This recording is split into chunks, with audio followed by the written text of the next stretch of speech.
10. Unfortunately, we did not find Theano underneath the Lord's mansion, and she was not the only one we missed. There was something else, not a person, but an object, that was incredibly important, but gone from the building. Because Lord Silent was dead, or missing as the official word went out, most of the servants were gone, and the mansion greeted us in desolately quiet state. Our party of 4 headed first to the entrance of the dungeon on the second basement floor. But Theano was not there, and the marble door was shut tight, so we went outside to look for Taro the gardener. When we found him in the corner of the yard, Taro refused to answer any of our questions, claiming he didn't know or understand, and it wasn't clear if he even remembered Asuna and me or not. But when Mia, still wearing the gas mask, demanded he explain what he was hiding, the big man spilled the beans at once. The day after Silent's death, the morning of January 2nd, Theano showed up out of nowhere and got Taro to help her open the secret back door to the underground maze. This time, I did not hold back from shouting, "The hell, man?" as a contraction of, "What the hell, man?" A back door. If that existed, then the key to get into the dungeon was completely pointless. Silent could have just gone in there and whisked out the golden cube himself. I was so stunned that I fell into a sitting position with my arms around my knees. Asuna knelt down to whisper in my ear, "Don't dungeons usually have some kind of hidden passageway or door at the very last room that you can use to get out?" The fencer hadn't really played an RPG before getting trapped in SAO, so even if she was calling me out with basic knowledge like this, I had to suck it up. And upon closer reflection, only a person who had been through the dungeon before would know about the secret back door. Given that this was under the mansion, that would leave only Pythagoras and Theano, and the former was dead. I'd been through it in the beta, but I recalled being teleported back to the entrance after I got the golden cube. Thinking back on it, there were very frequent uses of teleportation in the beta outside of teleport gates and activation of the anti-harassment code. But it seemed like nearly all of them were removed in the final release, including, of course, teleporting to Black Iron Palace when you died. It was with this in mind that I stood up, composed myself, and allowed Taro to lead us to the dungeon and the back door. The large man used his considerable length to shift the entire base of the stone statue in a corner of the yard, revealing a staircase below. The 4 of us filed through into the final chamber of the dungeon, bypassing all the puzzles and ghosts and boss monsters in the process. As I expected, there was no sign of bloodied golden cube or Mia's mother, Theano. We left the mansion without much of a show for it, and came to a stop about 10 meters from the stately gates. Silence dominated the group. "Shall we just find a quiet place where we can re-examine the situation?" Asuna suggested to Kismel and Mia's agreement. I was with them, of course, but I knew that the 2 players and 2 NPCs, 3 of us hooded, would attract attention, and we'd already been attacked inside a locked house, so there probably wasn't anywhere safe to go inside the town. "You know, maybe the open terrace seats along the main road with all the traffic are less likely to get us attacked," I proposed, thinking we should just accept the visibility and focus on safety. But before Asuna could say anything, it was Kismel who said, "Do you and Mia still have any reason to be in this town?" "Huh?" Asuna and I shared a look, then went back to Kismel. We did have plans here. After we did what we could about the quest, we were going to use Stachen's teleport gate to visit the first floor and show Kismel the town of beginnings. But in this situation, we'd have to be prepared for an attack while sightseeing, and it wasn't right to drag Mia along with us. "Well, I stammered, which was all Kismel needed to hear. I could see her smiling under the deep hood. She turned to my partner and said, "Asuna, I am very touched to learn that you have planned many things for us to do together, but I cannot ignore Mia and the fallen attackers and go sightseeing. The old me might not have cared at all about the squabbles of humankind, but much as you two saved me, now I wish to save Mia." Asuna closed her eyes slowly and opened them again with a smile that was breathtakingly gentle, even loving. Our plans can wait. We will have all the time in the world. I can get set up something else once we've solved all these problems. And both Kirito and I aren't in the mood to abandon Mia either. She rested her hand on Mia's shoulder. I was sure that Asuna had seen the girl's level, but she didn't seem to be viewing the situation through that particular lens. And for Mia's part, she didn't hold her own considerable skill in any other kind of high esteem. She bowed deeply to us. Thank you. I cannot imagine where my mother is now, or what she is doing. Please, I would appreciate your help. But of course, Kismel said at once, before looking at me. Now I have a suggestion. Why don't we take Mia back to the castle? There's no concern of the Fallen attacking her there, and we will find plenty of places to relax and speak openly. What? I yelped. But if it was true, the anti-criminal code wasn't going to help us now. Then no place would be safer for us than Castle Galley. The only issue was whether Mia would agree to leave her home in Statchen and travel that far. So I explained about Castle Galley to Mia. Behind the ports of the gas mask, her eyes were big and sparkling, in a rush of the words that came tumbling out. Of course, I want to go see an elf castle. We left Statchen, taking the short route back through the woods, and we used rapidly dwindling stock of droplets of vile on our shoes across the Lake Talfa. While crossing the wasteland on the second area north, we found another fruiting cactus and took a short break to pick it clean. Mia took off her mask for the first time in hours to eat and exclaimed that she had never tasted such delicious fruit before. Gizmo proudly explained to her that cactus fruited only for 30 minutes through an entire year. The giant scorpions of the canyon area were as tough as always, but we made quick work of them, with the addition of not one, but two high-powered NPCs. The gamer in me wanted to just hang out and farm for half a day, but my conscience got the better of me. I knew it wasn't right to use a 10-year-old girl as powerful leveling tool. Still, with what we had earned in the South Area dungeon yesterday, the reward bonus for the agate key quest, I got the level 21 and Asuna reached level 22. Kismel and Mia gave us both a round of applause when it happened. A few minutes after 1 o'clock, we reached the canyon just after Castle Galley. Oh. Mia marveled at the massive castle in the distance. She hadn't been out in Statchen in 10 years, so the wonder seeing the stately dark elf building had to be far beyond when I first saw Kawagoe Castle in the real world. For that matter, Kawagoe Castle didn't even have any towers, so its profile was much less impressive. A while ago, I would have agonized over the question of what does a sense of wonder really mean to an NPC, but my view of NPCs, and AI in general, had been updated many times in recent days, and I couldn't just assume that only Kismel and Viscount Euphilis were special NPCs above the rest. As we approached the castle over the stone bridge that was apparently once an aqueduct, the bells began ringing and the heavy gates started to open. Only then did it occur to me that Mia was a human and had not accepted any Dark Elf quests, but the guards did not seem interested in accosting her, perhaps because Kismel's presence. I made a mental note to ask about getting the girl another one of the sigil rings we trotted through the half-open gates. Mia exclaimed again as she looked up at the vast branches of the spirit tree and the looming castle behind it. Castle Galley ran an arc along the curved cliff, which had been a delightful change from Statchen and all of its relentless, strange angles. Once this was all done, we could take her to see Kerluin on the 5th floor, Yofel Castle on the 4th, and Zumfut on the 3rd. Meanwhile, Kisma lowered the hood of the Greenleaf Cape and said, "Shall we speak in your room, Asuna, or in the dining hall?" "I suppose so, but I do feel like there aren't many hard facts that we can go off of," Asuna said, so I decided to go ahead and list off what we knew, which I'd been arranging and mulling over in my head on the trip to the castle.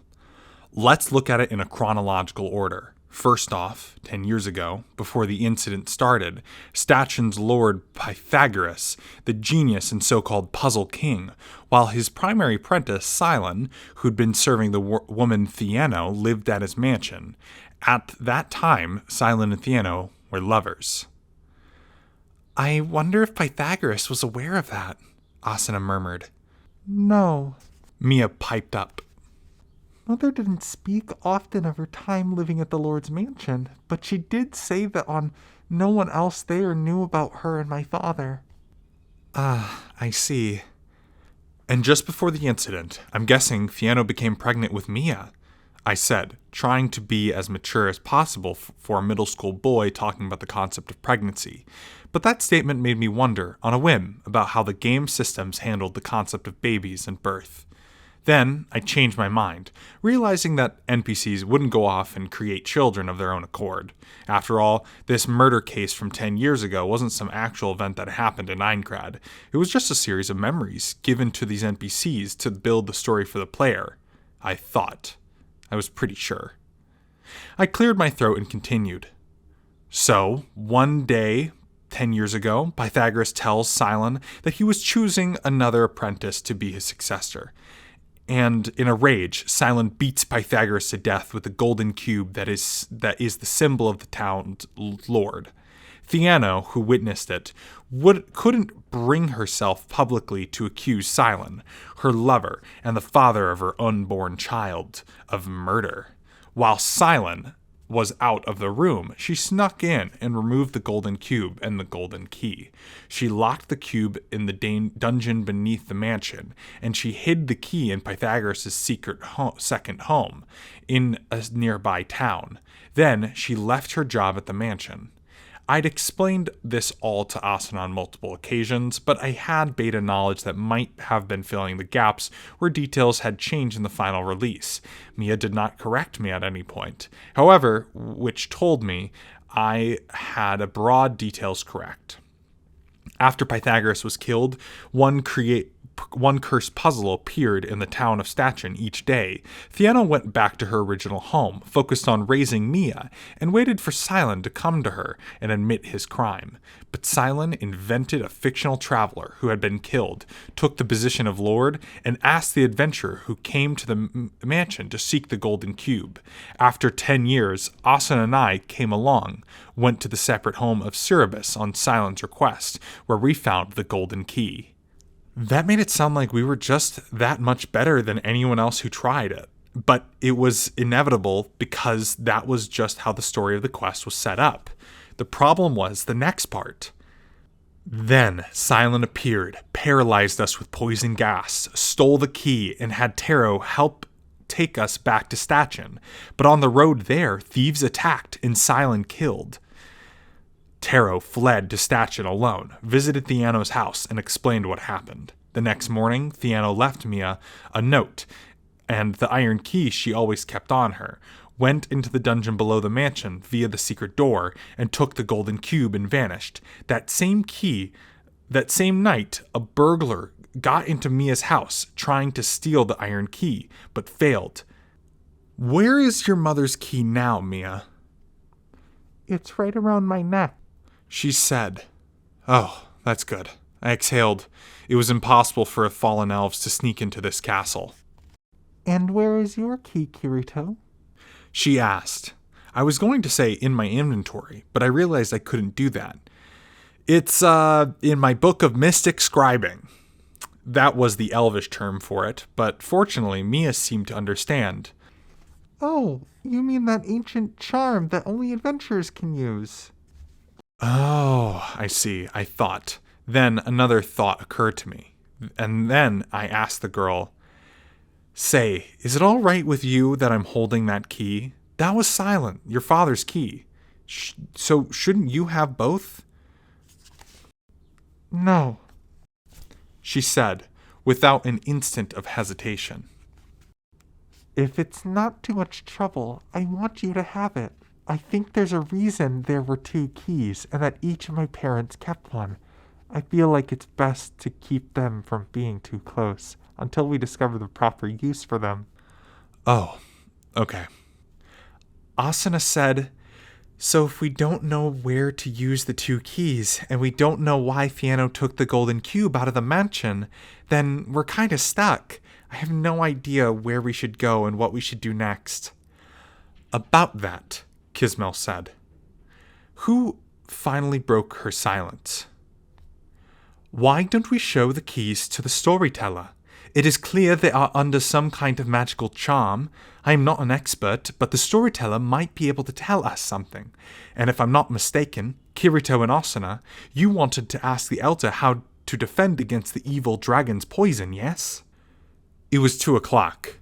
The 4 of us downed glasses of cold water together, then headed for the library on the 3rd floor of the castle's east wing. As I walked behind our guide, Kismel and Mia, I found myself filled with both excitement and worry. If we got new information on the Iron Keys, it could propel us forward in the stalled quest. But I was fairly certain that the storyteller Kismel mentioned was none other than Bohroom, the eccentric old man I met in the outer mountain ring early this morning. I didn't dislike the steak-loving old coot, but I still didn't know how to use the awakening skill, not actually a skill but a modification of the meditation skill that I'd worked so hard to get, and he didn't give me a single bite of the Hamburg steak either. I had a hard time imagining him giving us honest answers about the key, and on top of that, how should I act around him when I meet him in the library? "Hey, Kirito?" said Asuna quietly into my ear. I quickly looked in her direction. "What's up?" "When do you think Kwasak will return?" Oh. Until she had said that, I had completely forgotten about the other group of players. My eyes wandered for a moment. They said they were going for the agate key quest today, so it might be as late as Eve. No, wait. They can't take the shortcut across Lake Talfa, so they have to go from the northwest area where we are, counterclockwise, through the west and then south. That's a long journey. I'm guessing they'll spend the night in Ghost Sky on the southern end, then be back tomorrow afternoon. I see. So they won't happen across Mia until that point? At last, I understood what Asuna was worried about. We were able to explain Kismel's present because she was our bodyguard, NPC for the Elf War questline, but it was clearly abnormal for the human NPC to be hanging out in the castle galley.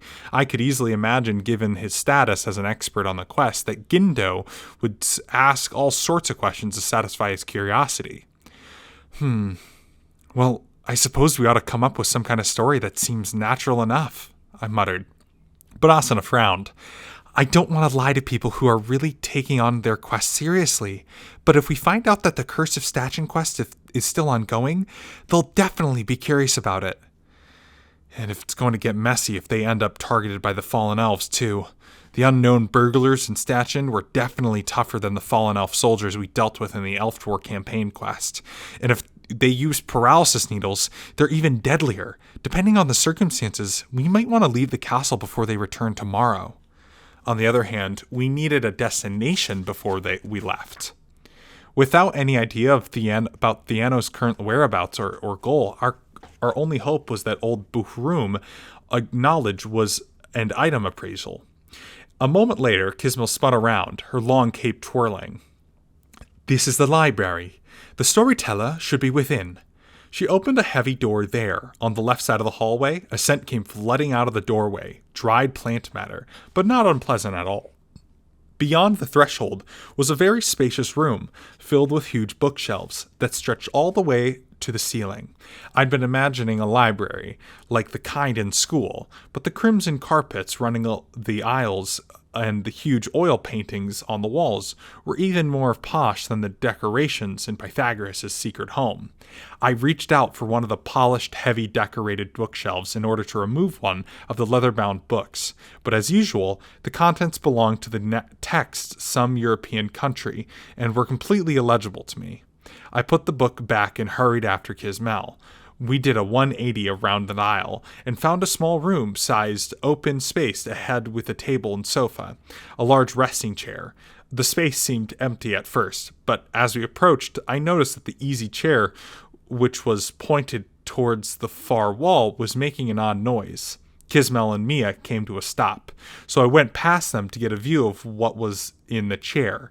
Peacefully asleep was an old man with a black robe, black hat, long white beard, and a little round glasses on his nose. None other than Buchroom, the self-styled sage. Well, it would seem the storyteller is resting now. So, what should we do? Kismel wondered, looking troubled.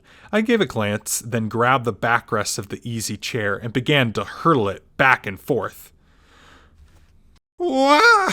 What is this? What's happening? Shouted the old man instantly, leaping upward. He then saw me, his glasses askew, and shouted again, You! The potato boy! Why are you here? I already told you, you can't have any of my fricatelle! An NPC sleeping on the job.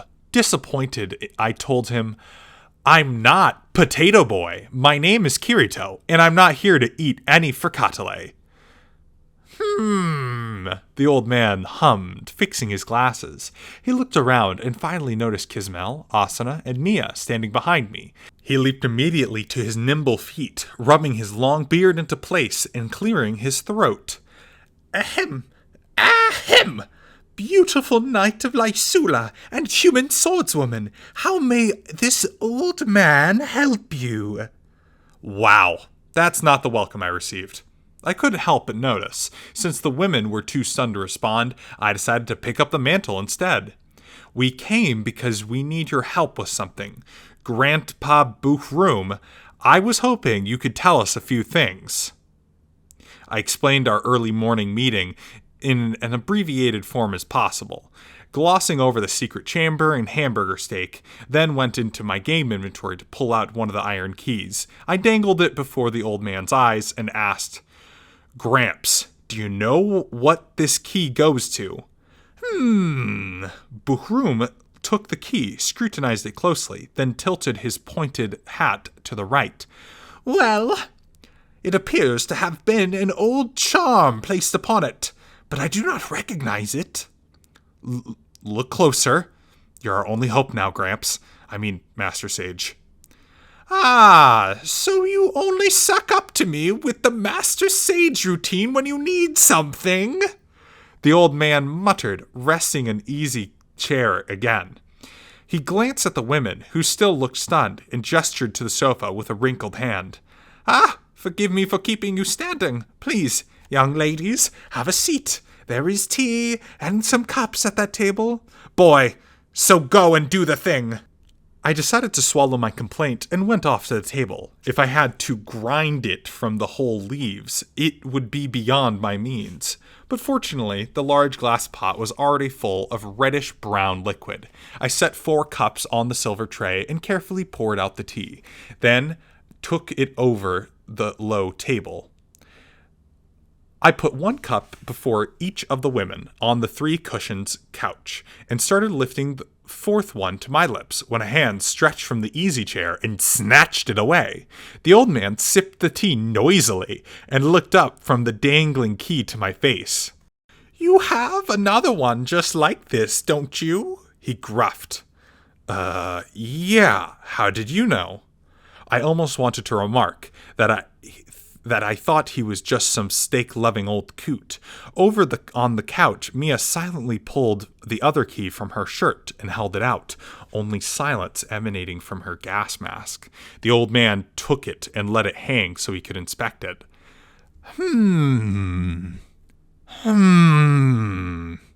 Buchroom returned his teacup to the table and moved the key closer to mine. A high-pitched ringing echoed off the high library ceiling, and each time the keys were directly facing each other, they shook as if alive. The old man pushed the keys even closer together. You know, I don't think we ever actually stuck the keys together, which is funny, because usually these things don't take their true form until you combine them. No sooner had the thought occurred to me than there came a silver flash. Bazack! Sound. The keys hurtled out of our hands and struck a wall and bookshelf. Neither I nor the women could react in the moment. The sound only came from Buchroom himself. Fua! Hey, you were the one who did it, I shouted, going to look for the key that flew out of my hand. I saw it hit the wall and bounce off, but after that, it was probably around the tea table in the corner. I found it. The string had snagged around a tall teapot, and the other key had flew towards a bookshelf, and Asuna got up to retrieve it from between the shelves. She gave it back to Mia, and then, having apparently adjusted to Bohroom's personality, finally addressed him with her usual way. Mr. Bohroom, what just happened? It looked like the keys repulsed each other. Yes, that is because they did. There is a powerful charm placed upon the keys that prevent them from making contact. Placed upon? I asked. In other words, it didn't already exist until someone cast the charm on the keys? Well, obviously, he said, about 3 times ruder to me than he had been to Asuna. Undeterred, I pressed. Who would do such a thing, and why?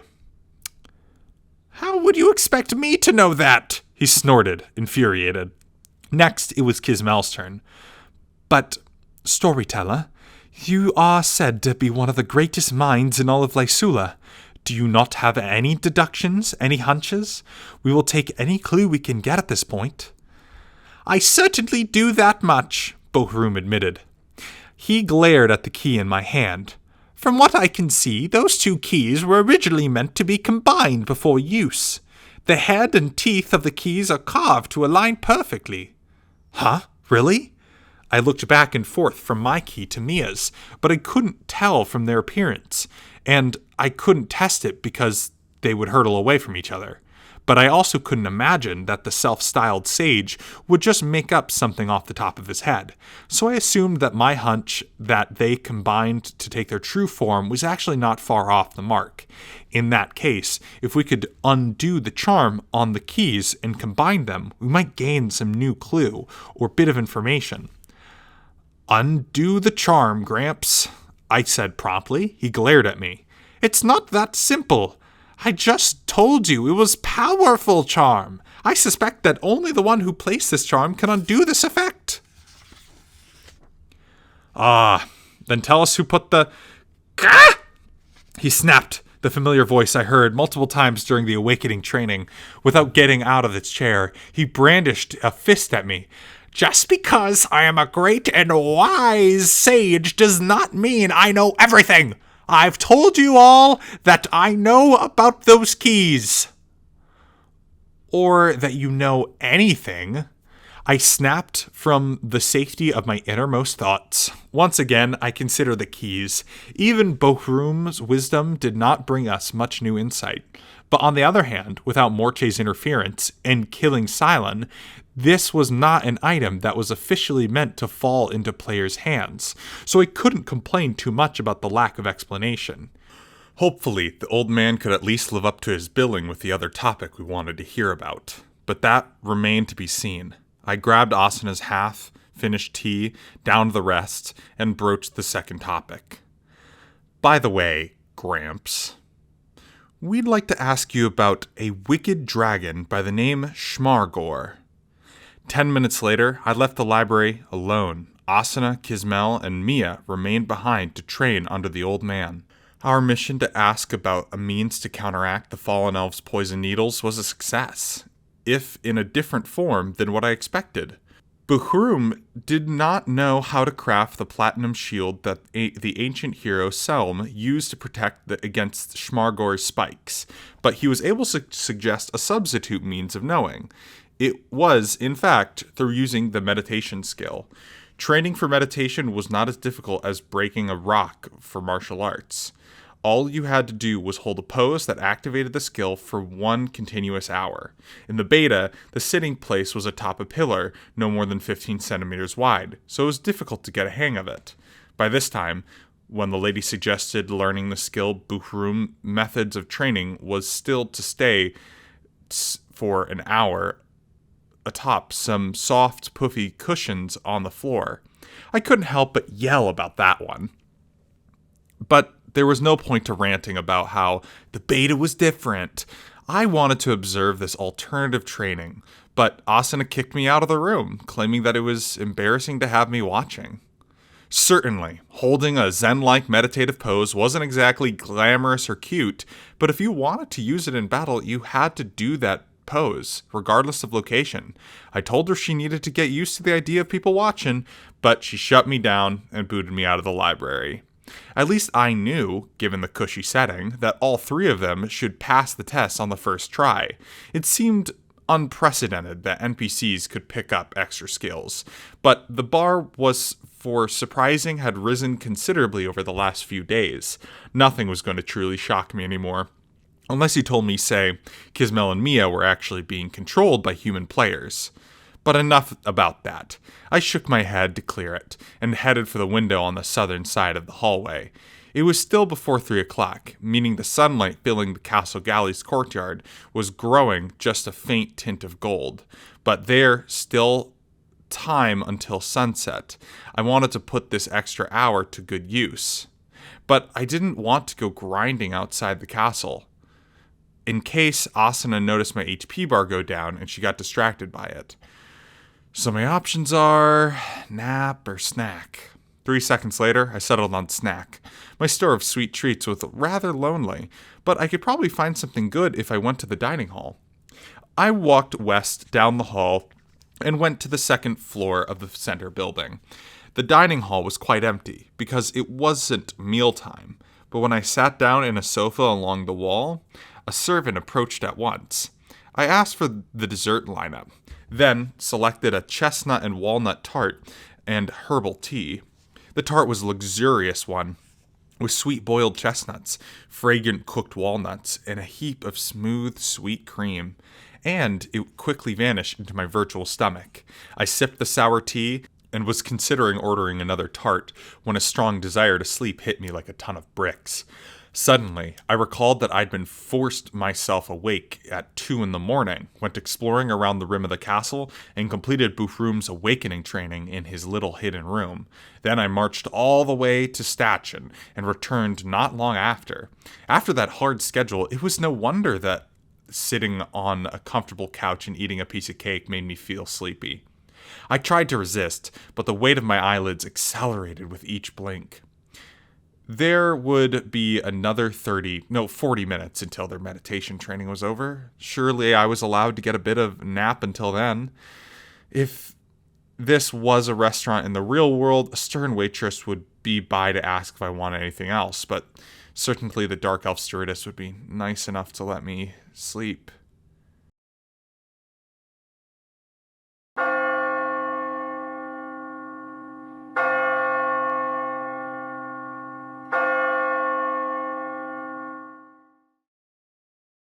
Sharp sound of a bell pulled me out of my comfortable slumber.